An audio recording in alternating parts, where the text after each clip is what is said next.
We are live. I'm very excited about that. Hello, everyone. My name is Juliana. I'm hoping some folks are going to start joining the stream soon. I am also really excited today because Instagram now allows you to stream live across Instagram as well as other platforms. So I'm very excited about that. Our Instagram audience is actually going to get access to this live stream today. So I'm really excited about that. And let's kick things off. It is Saturday afternoon, and I have an exceptionally wonderful guest here today. In honor of International Women's Day, I want to share with you this book, Speak Out and Help Her Recover. And I've got one of the authors, Marianne Gronningen, and we are going to be talking to her in a moment. And just before I have her join us, I want to introduce her and tell you a little bit about Marianne. I do want to let you know, and I'll repeat this a few times throughout the live stream, that you are welcome to comment, put your comments, regardless of what platform you're on, and we will get them live, and so I can address them. And I also want to encourage you throughout this to please check out the URL at the bottom of the screen there and buy and support this awesome book, Speak Out and Help Her Recover, which includes a number of stories of incredible resilience of women who have gone through very unique and sadly not rare enough instances of violence or abuse that have led to trauma in their lives. And I think that in light of International Women's Day, it is especially important that we take a moment and hear individual stories. I think it's interesting and easy to see someone as part of a group and to sort of paint an entire group with one brush. I think it is far more powerful, far more effective, and far more accurate to actually hear individual stories, and that's what we're going to be doing today. And so as I introduce our author, I want to read you the introduction just from the book. So this is Marianne Gronningen. Marianne is devoted to helping elderly women create their dream lives. She was a little girl when World War II ended and her traumatized father returned. He was as good to her as he was capable, but her mother and so-called aunties punished her constantly. She was expected to relinquish her hopes and education to help her mother raise her younger brothers and sister. Marianne quickly learned it was easiest not to voice an opinion. She said yes to everything. Her beauty led her to modeling opportunities that were cut short by sexual harassment. In Norway, she was assumed to be a prostitute, and she had to actively protect her children from the parents of their peers. For too many years, she lived a life of fear and was embarrassed and ashamed by her past and all the secrets she was forced to carry. Only in her 70s did she break free and start to create a life of freedom for herself. Marianne has 2 children and 4 grandchildren. She spends her time between her homes in Norway and Spain, where she lives with her husband and their dog, their little dog Profin, and I'm going to mention her husband in a moment. But with that, I'd like to invite Marianne to the live stream. How are you, Marianne? Thank you for being here today. I'm fine, thank you. Thank you to all the people out there. Glad to see you. I'm so honored to have you here today. And one of the reasons why I'm so honored to have you stems right from the very closing of the introduction I just read. And when this was published, this introduction about you said that you spend your time in Norway and Spain, where you care for your husband and your little dog Profin. And just 2 weeks ago, you lost your husband. Is that correct? Yes. And the fact that you are here with us today is just such a huge honor to me. And I think it's a testament to the fact that you really truly believe in the work that you're doing. And so Yes, I'd like to kick us off there. If you would tell us a little bit about what is your purpose? You are clearly on a mission. And I'd love to just quickly understand What is this mission? What are you so driven to do? Well, this mission or vision and goal I had is from my childhood days, and we lived. I lived with my parents and others around in Malaysia.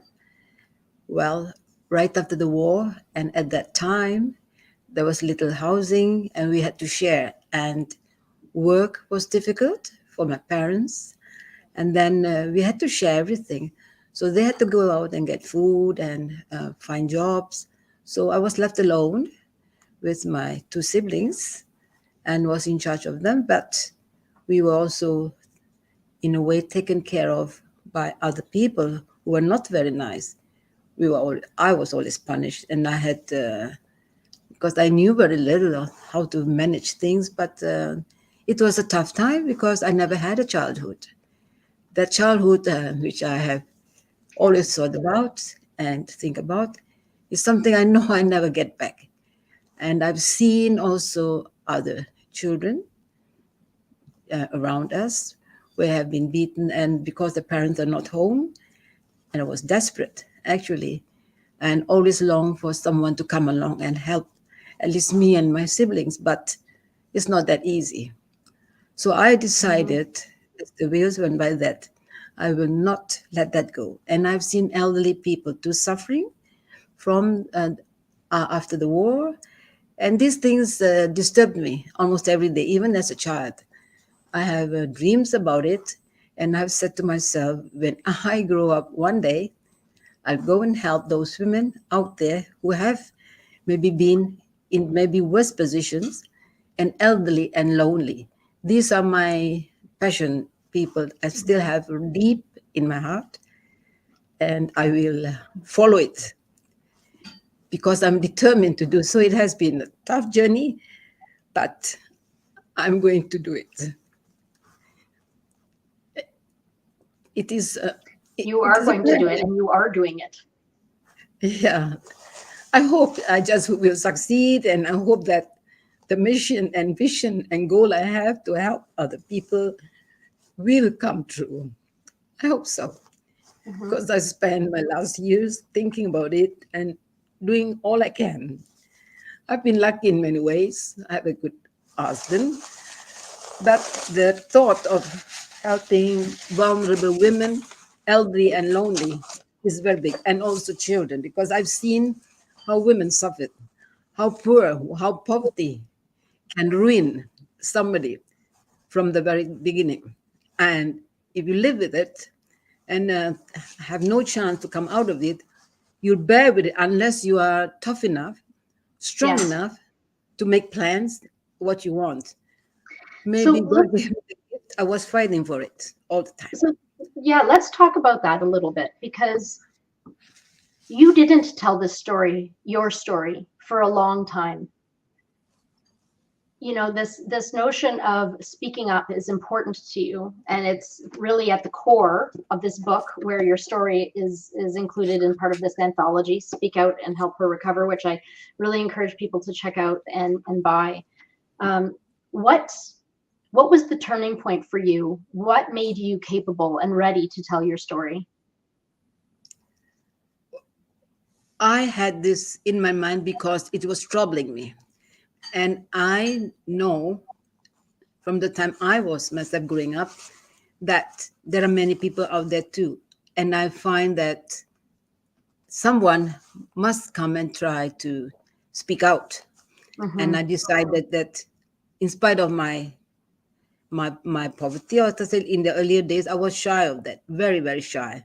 Because Yes. poverty is also is one of the reasons why you are tortured actually mentally Mm-hmm. or by other people at school, your surroundings. And that is why I decided, no, we shall come out and speak. And in those days, women never had a chance to speak because in Asia, women have very little or are very little respected. It's only the men that have all the things to say. And I've seen that through my life, through my childhood days until I grew up. And that has really sat in my mind very, very strongly. And that I was determined to do even when I was a child.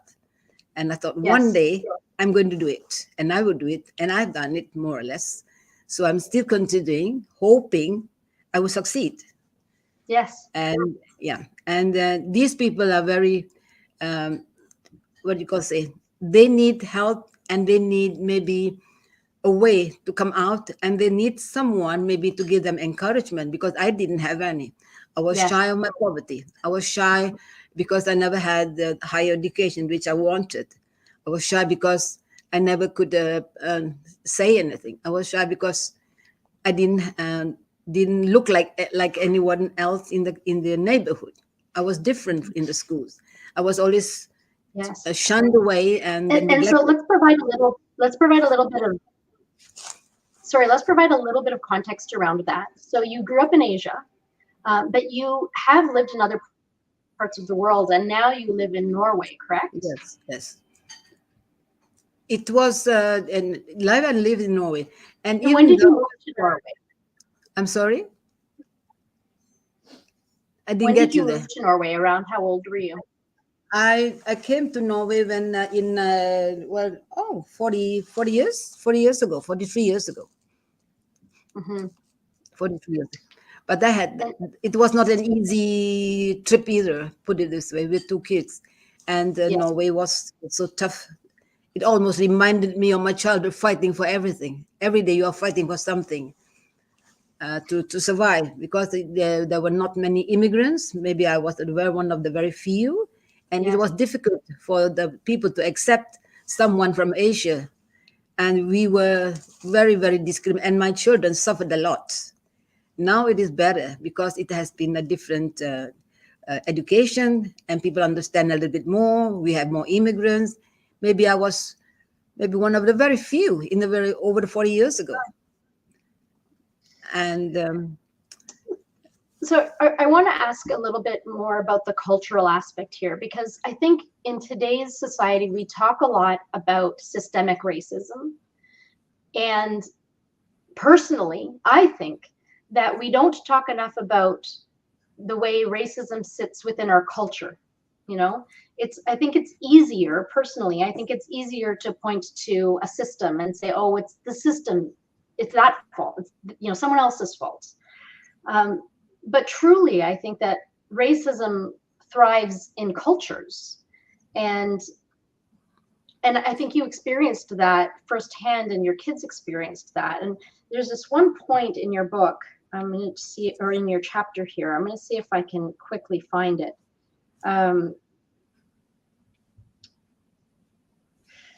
So this is an excerpt from your chapter. As my son had no one to play with, I played with him. We would go out to a field and play soccer, and I would be the goalkeeper. But I wanted him to have all the advantages of his peers. After school, he was to stay later for piano lessons. I had to stop the lessons because another child would shoot an air gun at him as he walked home. My son was heartbroken and bewildered by his treatment. My daughter managed to make one friend, and that friend died in an accident not far from our home. After that horrendous incident, she did not mix with others. And this isn't even the most impactful part of your story, but it's interesting to me how it continues generationally. Your trauma continued for your children. And this is not to attack the people of Norway. I don't think Norwegian culture is unique in the fact that there are going to be embedded areas of racism. But talk to me a little bit about that. Did you feel like there was a community of support? Was there anywhere you could turn that understood you and your family? no, not really, because well, when we came, or when I came to Norway, there was no, we didn't know anything. And my husband has not been in Norway that all those years. We were abroad, and it was different because why? They didn't accept any foreigners.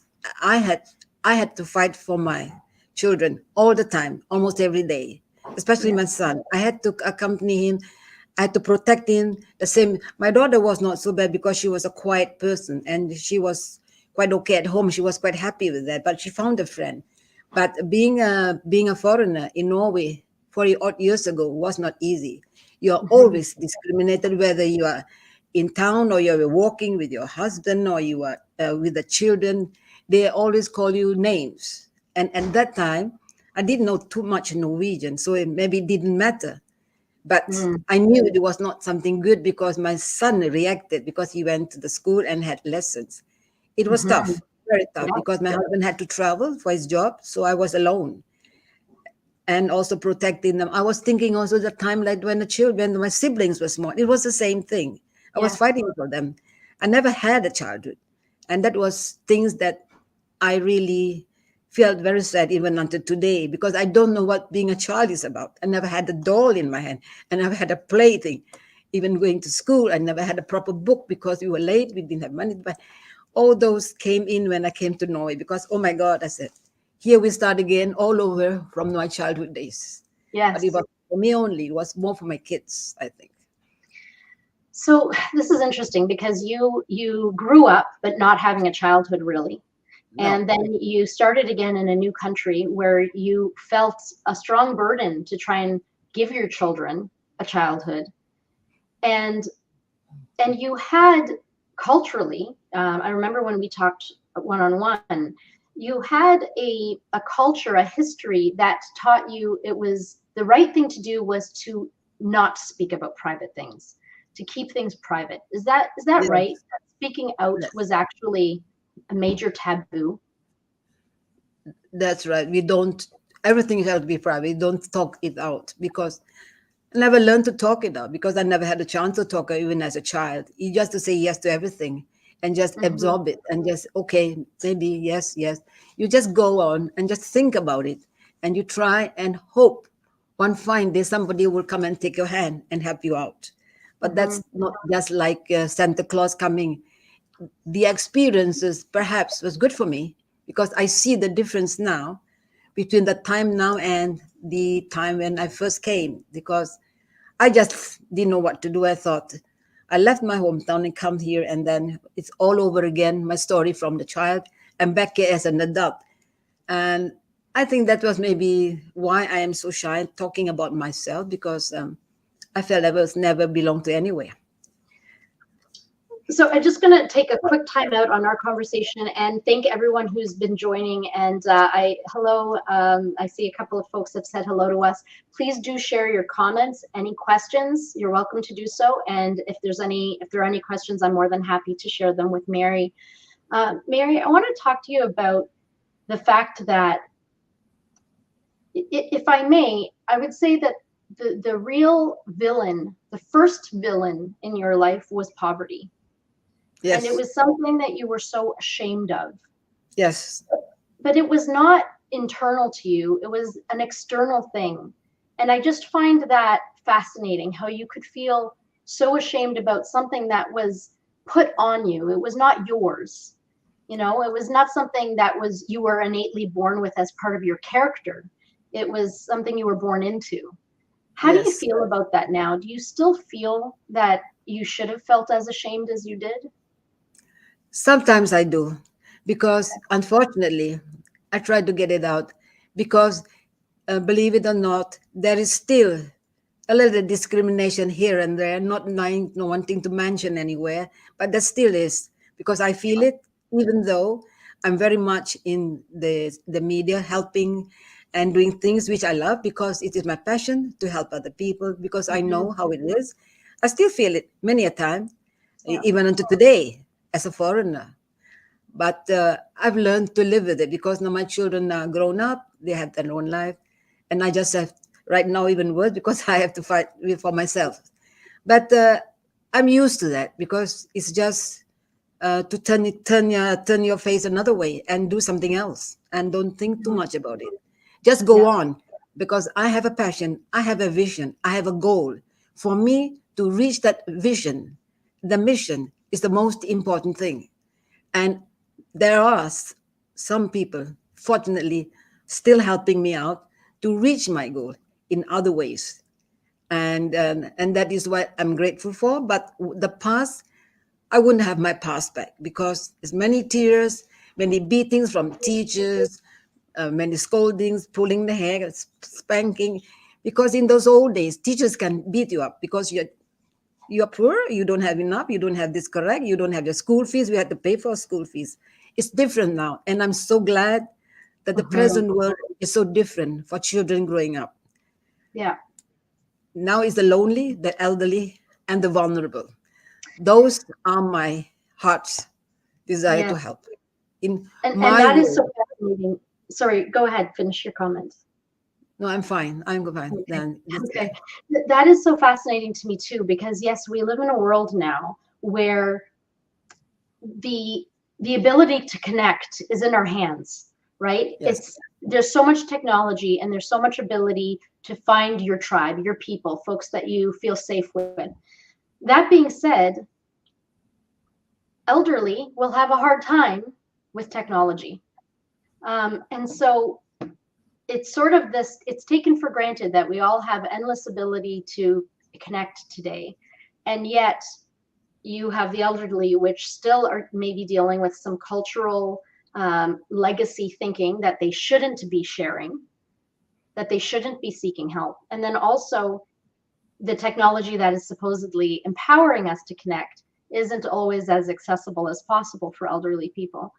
What what advice do you have for someone like me to support elderly people? Should like for example, I'll ask how are you doing, and if I don't get if I get a oh I'm fine, and they put up a tough front, I I just take that as the answer. Should I be probing further? How can I be supportive, and how can I encourage the lonely, the elderly to lean on me and to to open up and talk to me? Well, I guess you have to join get the group of people into your special group like I'm doing, and from Mhm. there, then because you cannot help everybody in the world, but you can get groups in there and then find things for them, find out what they need, how you can help them, the elderly, the lonely, the vulnerable, what you can help them in other ways. Those technical stuff you can't, but there is always ways to get a coach to help because there are, lucky enough, some people in the wide world who are willing to come in and show, give them a lesson free of charge because they are special groups and there are people a mindset, strong mindset that will help.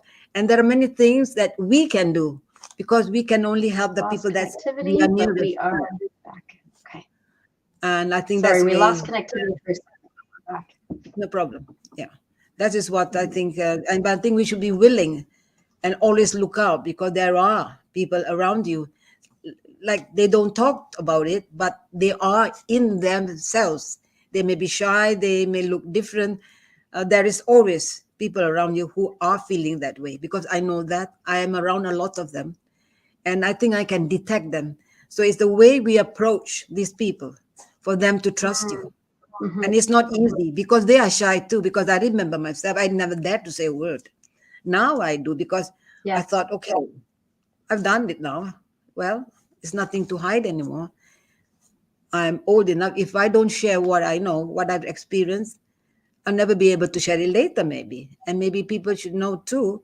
There's always a way to attend to these things, and there's a way to speak out, get help, and people also Mhm. around us shall be a bit more willing to see the trouble that we some people have and reach out. But I know that it's not that easy because now we are more concentrated on materialistic things in many ways, and then the poorer, the difficult people or the elderly and lonely, it's difficult for them. So I just hope that the words will spread. Look at them, even a small kind word, a little greeting, make a warm smile. I think that will help a lot too. It doesn't need money only that helps. It's many other ways we can help. Even the Mhm. children, mind you. There are many poor children out in the streets. You give them a little pat. They are so happy. And just little things, I think, if we notice around us, can help the world a lot, much, much, much more than we know. And these are things that I'm very I'm aware of. That's I'm sad to mhm. say that Well, it's and just too much. I think one of the things that you've done here by contributing to speak out and help her recover is you've opened a door of communication. And I think that's often step one. It's permission to talk about these things, right? And to make it clear that it's okay to talk about. And in fact, there's wisdom in it. Is Yes. there a message? Yesterday was International Women's Day. Is there a message to women? Like, as I listen to you, I hear a couple of very salient, clear messages. But I wonder if, and I will share them, but I wonder if you have something that you want to say to women with all of your life experience and with, Yeah. do you have a message I you'd would like say, to share with women? Mhm. I would say to these women, no matter what you have gone through in the past, no matter what the fate has been before, come out of that shell because it will get better. Just be brave, no matter your age, your color, your race, your religion.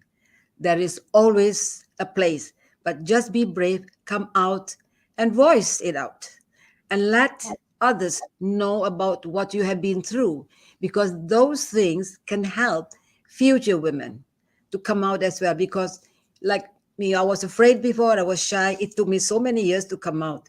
But I think the best way is to come out, be brave, talk it out, because you will feel better, and you feel more people will surround you Yeah, and really honor you for what you are trying to do as well. And then you get more people, more and more joining you, because the message will go on. And that is what I hope with my uh, mission and vision, that what I leave behind, if I live that long, that it will go on, the wheel to go on. The wheel has to go around and not stop. And that is my biggest wish.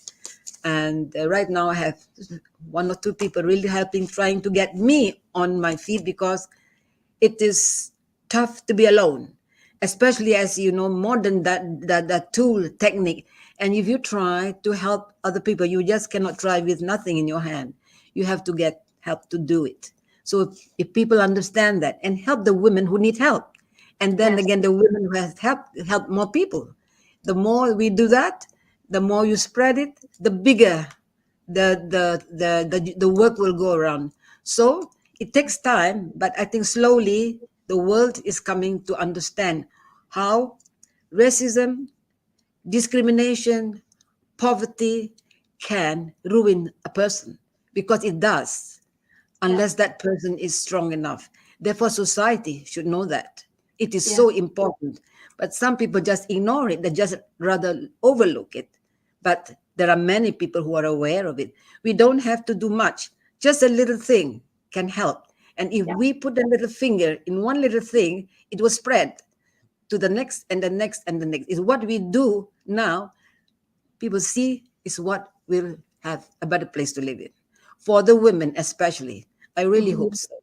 The mhm. women who have suffered so much, come out. Don't be afraid. You will get help. Be Amen to brave. that. Do Mhm. your part. No matter how old you are, you will be okay. Just be brave. I hope they do. I really hope they do. The same for the elderly and the lonely. Don't forget the elderly and the lonely too. They are very vulnerable. I'm very lonely now as I'm alone with my doggy. And I know how that is. I was very alone when I was a child because I never had friends. I was only doing housework and being beaten and pushed around. It was just scared in the corner. So we have to be brave. Come out, speak out. Now we have a society Oh, that's there we to have go. that. Yes, Mhm. that's right. Sorry, we broke up a little bit there. I want to just call out again. We're talking with Mary Ann Gronningen. She's one of the authors in this incredible anthology, Speak Out and Help Her Recover.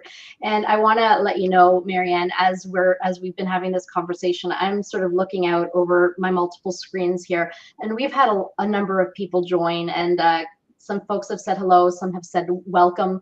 I haven't had anyone actually submit a question yet, and that's okay, but I do want to welcome folks. Anyone who's listening and may have a question for Marianne, please feel free to ask it. And we are going to be wrapping up soon, so don't be shy. Now's your chance to submit any questions if you have them.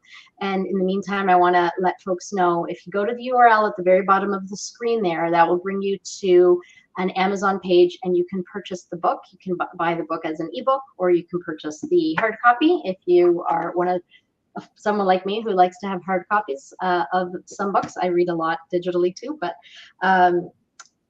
with this conversation, there's one thing that is really standing out to me, Marianne, that I want to bring back home for people. There is I don't remember the exact quote, but there is a quote from a famous author that says that when you have the right why, when you have the right purpose, the right mission and vision, that you can endure almost any path through, right? And it sounds to me like you spent your life under the weight of various types of abuse and trauma. But it was when you found your vision and your own purpose that you grew bigger than Yes. the things that held you down. Yes. And so many people out there, when we're down and out, we can't feel our purpose, we can't see our purpose. How did it come to you? How did you start to envision a better world and your role in making that world? And I guess what I'm curious about is, you know, for people who can't see their purpose today, what advice is there for them? Well, for me, I guess it has been I have actually all the time as a child until I grew up, till I came out to Europe. I have two sides of me. I'm living a two different character. The one character shows I'm okay now. I'm okay. Everything is okay. But again, behind that okay thing, there is another wall that says you're not okay. You're hiding something. You have something to give out. You have something to share, and you have some valuable things to share, to let other women know what you have been through and how you get out of it. Mm-hmm. And that helps me a lot now, because now I find that I'm out, I'm able to talk to people, I'm able to come out and really get it out of me, because that is like a nightmare. Every day you go, even though how well you are, you still have that in your thoughts. And that goes on, especially when you suddenly you are alone, like just for a few hours, that thing comes back and it ruins your whole personality. So, Mm-hmm. so I have two personalities. I can be okay in one day, and then everything is okay when you go to the. But behind that, there's always a sorrow that I will never forget. How you were beaten by teachers, pulled hair because you were poor. You didn't have money to pay your school fees. You are standing on the chair to show everybody how poor you are. You don't have shoes, proper gym shoes. You know, you had special white shoes and uniform. You don't have money to buy a badge, and you get punished by a principal. Everybody knows, the whole school knows. And it's a shame. You feel shame. And Yes. that shame is difficult to get out of. You still have that complex in you. Yes. It's a tough time to try to get it out. But I think slowly I got out. Did the things that I wanted to help my family. I wanted to help my brothers and sisters. And I went on to take further. Didn't have money, but I do odd jobs to get into the cosmetic world, to learn about modeling. And lucky enough, I met the owner, who is an Australian. She helped me a little bit. Then I got into doing things. So then I could help my family. Then I came out into the world. But then again, I didn't dare to speak. Not until a year and a half ago. Only then I felt it was time. Yes. I don't know anything about data. I don't even know how to post. Yes. When I joined courses, I was just like an idiot, honestly. I didn't know anything. Mm-hmm. That, it didn't help me joining courses, because I paid and paid and paid, but I didn't learn much. But lately, got something back and learned a little bit out of it. It was a tough journey, but it's worth it. As long as my mission is fulfilled and the Mhm. vision and the goal to help now is my little grandson, and that I will be the happiest woman in the world and And be able to talk to elderly and lonely. That will be the happiest time of my life. as you tell your story, what happens to your shame? Does your shame get smaller, less important as you're I'm not able to ashamed anymore. I'm not ashamed anymore because I feel that lately I felt that I have someone helping me behind me. He knows more or Mhm. less. Actually, he doesn't know my story, but he has come to help me to do, for example, helping me to do my website. I don't know what to do, how to do it because it costs a lot of money. And everything that I do for the group and so on, it needs finance. So I have to do, I'm on doing online to try to finance my group.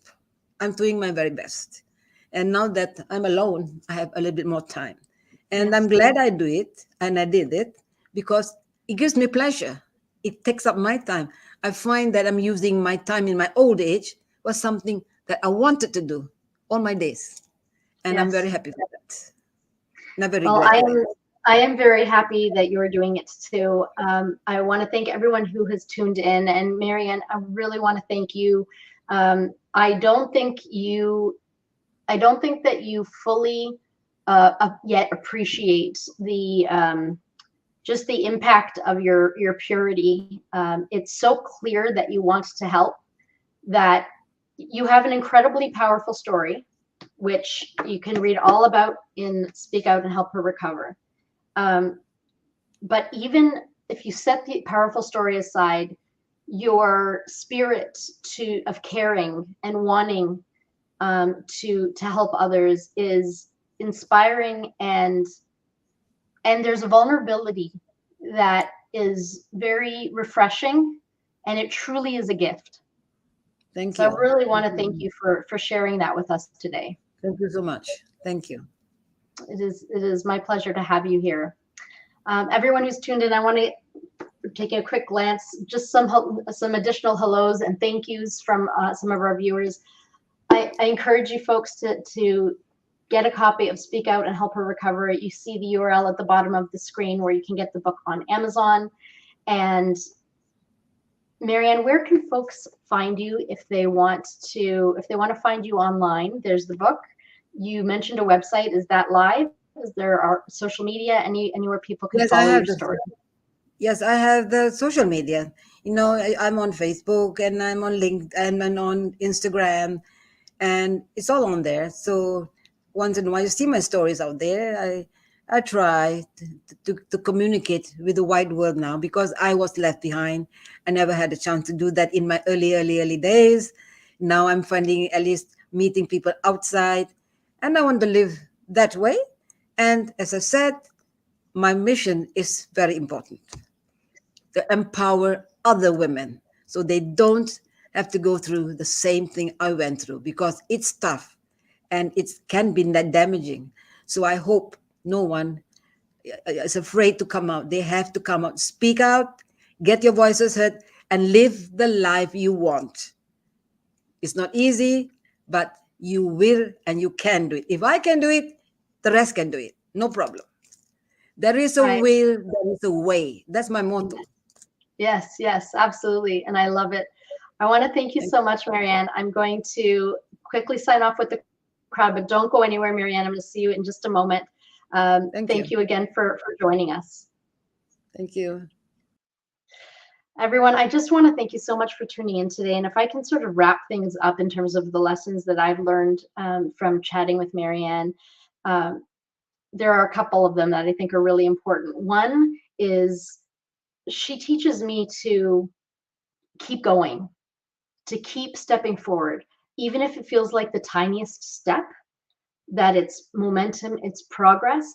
And you never really know which step is going to be the one that changes your path, and opens doors for you. And so that's one thing, to keep on going. And the other really big one for me is connect, talk. You don't know who needs to hear your story, and you don't know whose story you need to hear, and how much how much you're closed to if you don't actually open those doors and have those conversations. I want to say thank you to Dante, one of our commenters. Anne is amazing. Thank you for sharing her story here. Thank you so much, Dante, and everyone else for tuning in today. I look forward to sharing more of these with you. And with that, I want to encourage you to connect with someone today. Thank you so much for your time.